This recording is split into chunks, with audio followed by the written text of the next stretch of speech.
আর অহংকারী ফেরাউন যখন বিজয়ের আনন্দে তার সেনাবাহিনী নিয়ে সেই রাস্তার মাঝখানে নামলো, আল্লাহর হুকুমে দুই দিক থেকে বিশাল পানির পাহাড় তাদের উপরে সজোরে আছড়ে পড়ল। ডুবতে ডুবতে মৃত্যুর মুখোমুখি হয়ে ফেরাউন তার ভুল বুঝতে পারল। সে চিৎকার করে ঈমান আনার ঘোষণা দিয়েছিল, কিন্তু তখন বড্ড দেরি হয়ে গিয়েছিল।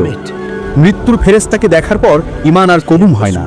আল্লাহ তার মৃতদেহটিকে পৃথিবীর মানুষের জন্য এক জীবন্ত নিদর্শন হিসেবে রক্ষা করেছিলেন, যা আজও সংরক্ষিত আছে।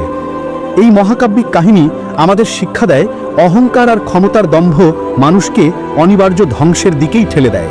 আর যারা আল্লাহর উপর অটল বিশ্বাস আর ধৈর্য রাখে, জীবনের সমস্ত পথ বন্ধ হয়ে গেলেও আল্লাহ তাদের জন্য মুক্তির এমন পথ খুলে দেন যা মানুষ কখনো কল্পনাও করতে পারে না।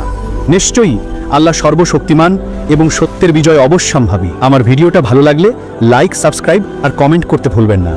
আর যদি নবীদেরকে ভালোবাসেন, ইসলামকে ভালোবাসেন, তাহলে শেয়ার করতে ভুলবেন না। अल्लाह जो इस वीडियो को शेयर करे उसकी जिंदगी इबादत और मोहब्बत से रोशन कर दे।